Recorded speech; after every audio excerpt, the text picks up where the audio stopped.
साल की बात करते हैं तो ये 15 साल फिर उनका भी याद रहेगा सब। और ज़्यादा तब बढ़ जाती है जब उनके खुद के गठबंधन के भीतर कलह की स्थिति उत्पन्न हुई है। जिस तरीके से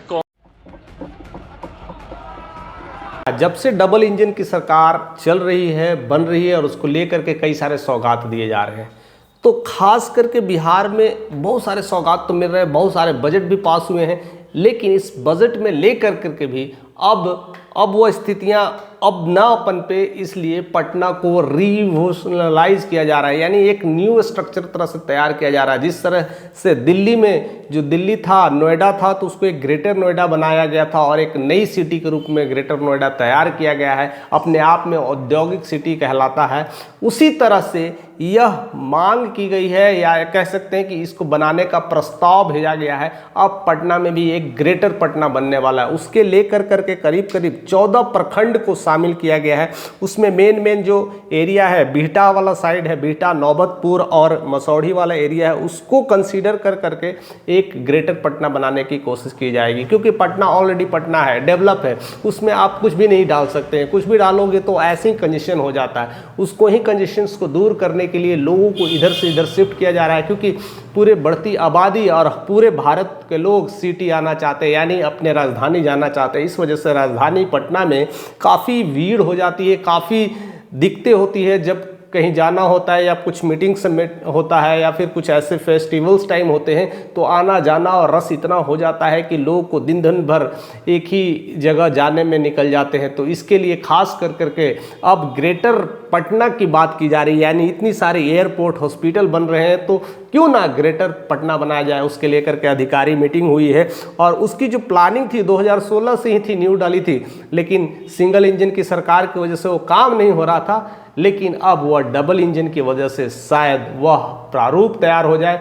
2016 से जो काम जो रुका हुआ था, अब 2025 में उड़ान भरने के लिए तैयार है। यानी अब जिस तरह से ग्रेटर दिल्ली का नाम सुनते थे, ग्रेटर नोएडा का नाम सुनते थे, अब ग्रेटर पटना का भी नाम सुनेंगे। यानी पटना का ग्रेटर जो हर तरह से लैस होगा, यानी सुख सुविधाओं से लैस होगा, ऊंची ऊंची इमारतें होगी, बिल्डिंग स्ट्रक्चर्स और फैक्ट्रियां, जिस तरह से बहुत सारी जो कंपनियां हैं उधर ही शिफ्ट करने की प्लानिंग की जा रही है। और साथ साथ हॉस्पिटल, एयरपोर्ट, ग्रीन एयरपोर्ट की भी खासकर उधर भी बनाने की कोशिश की जा रही है। जैसे पटना में ग्रीन एयरपोर्ट की काफ़ी तमाम कोशिश की जा रही है, जिस तरह से पटना में भी एक एयरपोर्ट है और भी एक एयरपोर्ट की ऑलरेडी प्रस्तावना पास की गई है। तो ऐसे लेकर करके पूरे एरिया को ग्रीनिफाइड किया जा रहा और एक नया पटना बनाने की कोशिश की जा रही है। और इस 14 प्रखंड को इसलिए शामिल किया गया है क्योंकि पटना से थोड़ा अगर आप दाऊद नगर एरिया से जब हम निकलते हैं, अरवल होते हुए आप पटना जाते हैं, तो इस एरिया में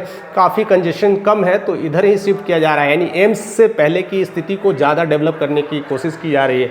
एम्स से उधर साइड पटना की तरफ आप बढ़ते हैं, जितना भी आगे बढ़ते जाते हैं, नौबतपुर, फुलवारी शरीफ की तरफ जाते हैं, तो वहाँ पर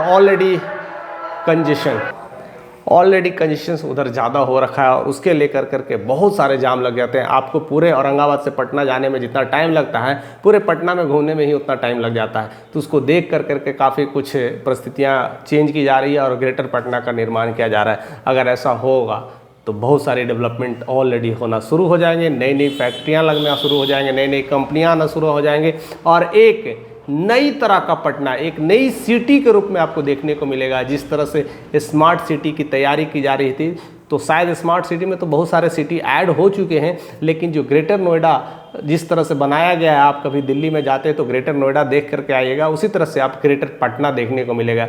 यानी उसी तरह का एक लग्जरियस वातावरण होगा, लग्जरियस बिल्डिंग्स होंगे, उधर का एक अलग ही फैसिलिटी किया जाएगा और हर तरह से पूरी तरह से सुचारू रूप से उसकी व्यवस्था की जाएगी, जिससे पटना का कंजेशन रोका जाए और एक नई सिटी के रूप में डेवलप किया जाए, वो होगा ग्रेटर पटना। फिलहाल आप हमारे साथ ऐसे ही बने रहिए। बहुत सारी न्यूज़ अभी बिहार की बची है। बिहार में तो खैर इलेक्शंस की भरमार, जिस तरह से चलने वाली इलेक्शंस को लेकर तीर घी चलने वाली, उस पर तो वीडियोज़ हम बनाते ही रहेंगे। उसके साथ साथ भी बहुत सारे ऐसे चीज़ें हो जाते हैं जो हमें जानना होता है, जिससे हमारे अंदर लगता है कि अब शायद पटना बदल जाए। लेकिन अभी भी पटना को बदलना तो है, पटना सिर्फ बदलने से ही पटना नहीं बदलना होगा, लेकिन हमें बिहार के धरातल पर भी जाना होगा। बिहार में भी ऐसे बहुत सारे ऐसे पिछड़े पिछड़े गांव हैं, बहुत सारे ऐसे जगह हैं जहां से सोच और जहां से कह सकते हैं ना रास्ता अभी भी बंद है। लोग अभी वहां का वहीं है, पिछले 20 सालों से देखें या 50 सालों से देखें, वह अभी तक डेवलप नहीं हुआ है। केवल एक रोड के नाम पर और बिजली के नाम पर बस इतना ही डेवलपमेंट हुआ है। मैं वो सारी फुटेज बहुत जल्द आप इसी चैनल पे दिखाने की कोशिश करूंगा, इसी तरह का वीडियोस ला करके आप तक पहुंचाने की कोशिश करूंगा कि क्या क्या अभी भी बाकी है और कितना कुछ हो रहा है। तो हमारे साथ ऐसे ही बने रहे, चैनल पे नए तो सब्सक्राइब जरूर करें।